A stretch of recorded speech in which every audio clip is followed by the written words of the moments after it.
Good morning, students. After knowing something about the natural vegetation and wildlife of few different types of forests, let us know further and study about some more types of forest.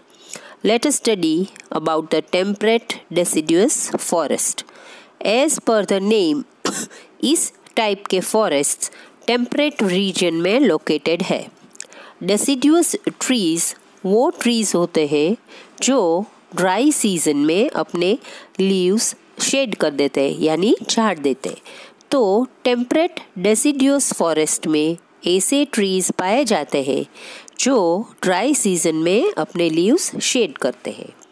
ये type के forest higher latitudes यानी कि equator के ऊपर वाले और नीचे वाले ऊपर वाले पार्ट के एरियाज में पाए जाते हैं. यूएसए के north east part, China, New Zealand, Chile और coastal regions of western Europe में ये टाइप के फॉरेस्ट पाए जाते हैं. यहाँ ओक, ऐश और बीच जैसे कॉमन ट्रीज पाए जाते हैं. टेम्परेट डेसिडुअस फॉरेस्ट के ट्रीज के ट्रंक्स काफ़ी थिक होते हैं और लीव्स ब्रॉड यानी कि चौड़े होते हैं. ट्रीज ज़्यादा टॉल नहीं होते. टेम्परेट डेसिडुअस फॉरेस्ट का ट्रीज ऑटम सीजन में अपने लीव्स शेड करते हैं और through out the winter season यानी कि पूरे विंटर सीजन में ये ट्रीज विदाउट लीव्स यानी कि लीव्स के बिना ही रहते हैं. उसके ऑटम सीजन में उसके लीव्स जो है वो शेड हो जाते हैं, झड़ जाते हैं. अगर हम ये रीजन्स की वाइल्ड लाइफ की बात करें तो animals like raccoons, bear, foxes, deer, wolves and pandas are found in these forests. Birds like monals and pheasants are also seen in this region. तो अब देखते हैं मेडिटेरेनियन फॉरेस्ट्स के नेचुरल वेजिटेशन के बारे में. अब तक हमने जो फॉरेस्ट के बारे में पढ़ा है वो सब या तो north east part of the continents में पाए जाते थे, पर मेडिटेरेनियन फॉरेस्ट्स वेस्ट या तो south west margins of the continents में पाए जाते हैं. ये फॉरेस्ट्स मेडिटेरेनियन सी के आसपास के एरियाज में कॉमनली देखने को मिलते हैं. They are found in the continents of Europe, Africa and Asia. The main regions of the Mediterranean forest cover are West Asia. In West Asia, Israel, Lebanon, Syria and Cyprus. Then in Southern Europe, it is in Yugoslavia, Greece, Turkey, Portugal, Spain, South France and Italy. In northwestern Africa, these forests are seen in Tunisia, Algeria and Morocco. And in central Chile, in South Africa, California, in USA, southern Australia and South Africa. So mainly these Mediterranean forests are found in these areas. ये forests में broad levied यानी चौड़े पत्ते वाले evergreen trees होते हैं, पर ये फॉरेस्ट ज़्यादा डेंस यानी कि घने नहीं होते. यहाँ की ट्रीज़ की हाइट मीडियम है और बहुत ज़्यादा वाइडली स्प्रेड होते हैं, बहुत ज़्यादा एरिया में स्प्रेड आउट हुए दिखाई देते हैं. इस एरियाज़ में हॉट ड्राई समर्स और माइल्ड रेनी विंटर्स होते हैं. जो ट्रीज़ यहाँ पर उगते हैं वो बहुत स्ट्रॉन्ग होते हैं और ड्राई समर्स में भी यहाँ के ट्रीज़ सूख नहीं जाते हैं. They look green even in the dry summer season. Important trees of Mediterranean forests are pines, olives, cedars, cypress, figs and oaks. यहाँ के लोगों ने वहाँ के नेचुरल वेजिटेशंस के ट्रीज़ थे वो हटा दिए हैं ताकि वो लोग वहाँ फ्रूट्स ग्रो कर सके, और उन्होंने वहाँ फ्रूट्स के ऑर्चर्ड्स लगाए, फ्रूट्स के बगीचे लगाए हैं. Due to extensive fruit cultivation, this region has been converted into the orchard of the world.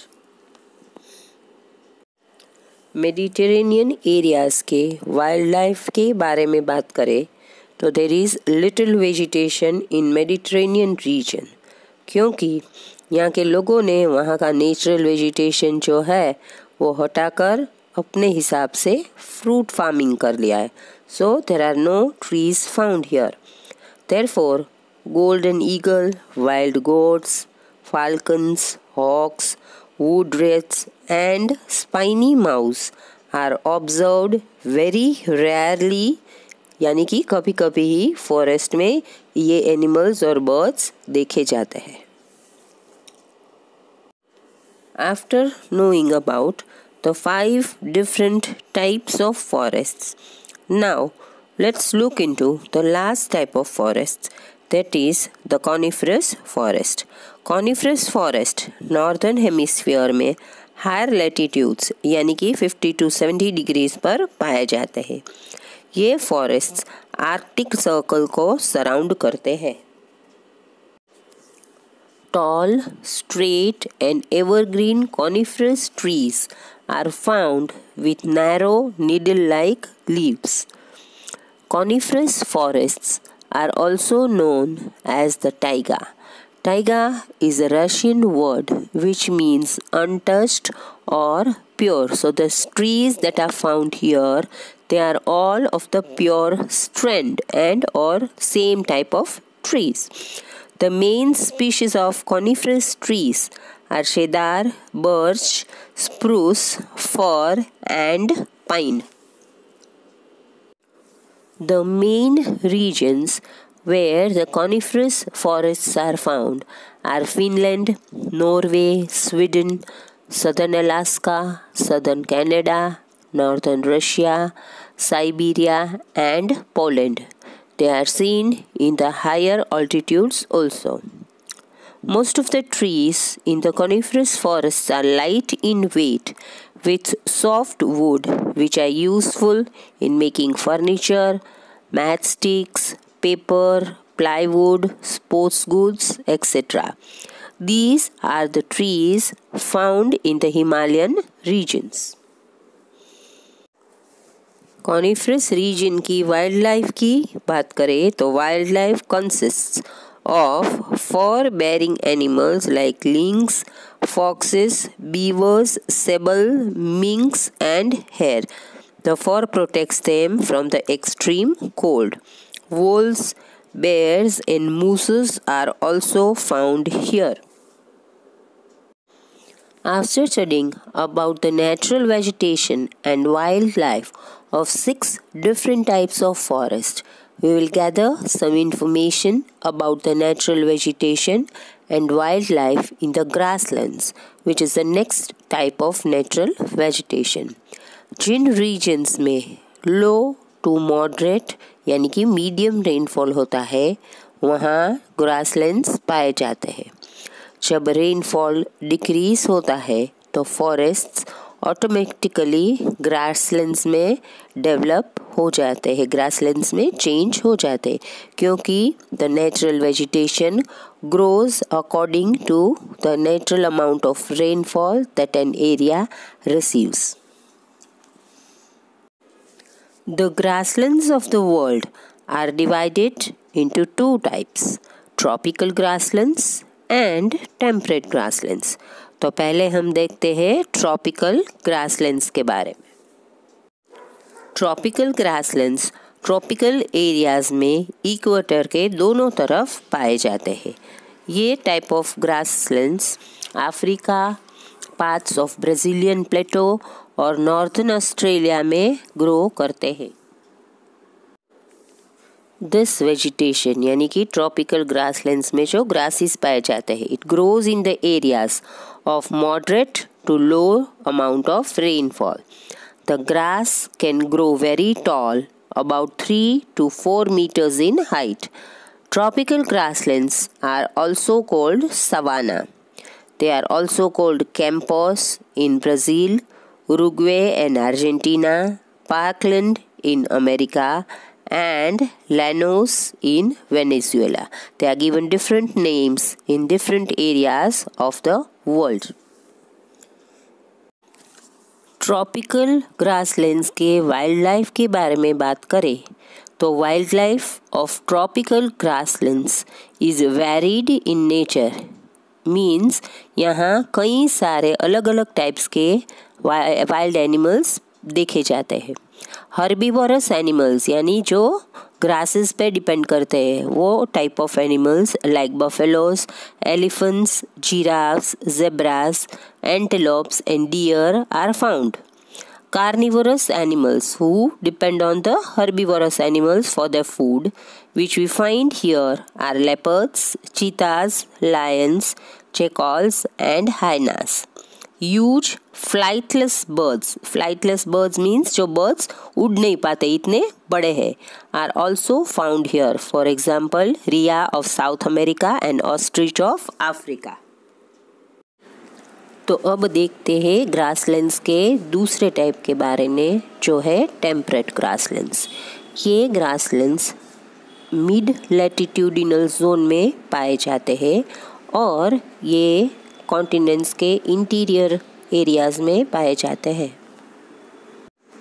इस एरियाज़ में रेनफॉल एडिक्वेट यानी कि इनफ नहीं होता, जिसकी वजह से ट्रीज़ ज़्यादा अच्छे से ग्रो नहीं कर पाते. इसीलिए टेम्परेट ग्रासलैंड्स में ग्रास ही ग्रो हो पाता है और वो भी ज़्यादा टॉल नहीं होता. ग्रास शॉर्ट और न्यूट्रिशियस होता है. इन रीजन्स को ग्रेनरीज ऑफ द वर्ल्ड भी कहा जाता है क्योंकि इस एरियाज़ में ग्रास को क्लियर अप करके वीट और मेज़ अच्छी तरह से उगाए जा सकते हैं. The animals found in the temperate grasslands, that is the wildlife of this area, are wild asses, horses, giraffes, antelopes, leopards, rabbits, wild dogs and wolves. ये animals यहाँ पाए जाते हैं. Flightless birds यानी कि इतने बड़े birds होते हैं कि they cannot fly, like emu and marsupials. Marsupials are the animals who keep their young ones in their pouches, are also found in Australia. For example, kangaroo. There are several names for these grasslands in different continents, such as the steppes in Central Europe, prairies in North America, pampas in South America, downs in Australia, and velds in South Africa. तो अब देखते हैं third type of natural vegetation which is known as shrub. Now let us see what is a shrub. Shrub is a bushy plant, smaller than a tree. It grows mostly in very hot and cold region. Thus, shrubs can be categorized as desert vegetation and tundra vegetation. तो पहले देखते हैं desert vegetation के बारे में. Tropical desserts continent के western margins पर होते हैं. डेजर्ट एरिया में थॉर्नी बुशेस यानी कांटे वाले छोटे छोटे बुशेस पाए जाते हैं और यहाँ वेजिटेशन कवर बहुत कम होता है यानी वेजिटेशन बहुत कम रहता है क्योंकि इस एरियाज़ में बहुत कम रेनफॉल होता है और रेनफॉल कम होने की वजह से टेम्परेचर भी काफ़ी हाई रहता है. यहाँ के जो प्लांट्स होते हैं उनके स्टेम्स थिक होते हैं, लीव्स आर वैक्स कोटेड और लंबे रूट्स होते हैं. प्लांट्स के रूट्स ज़मीन में बहुत लंबे होते हैं. प्लांट्स में थॉर्न्स यानी कांटे होते हैं. लीव्स के इंस्टेड ऑफ लीव्स थॉर्न्स होते हैं, कांटे भी होते हैं.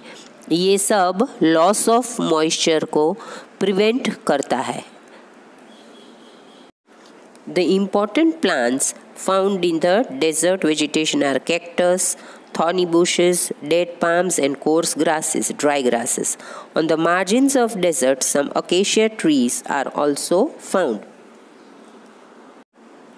In the desert, sturdy animals, यानी strong animals are only found. These animals can withstand dry climate.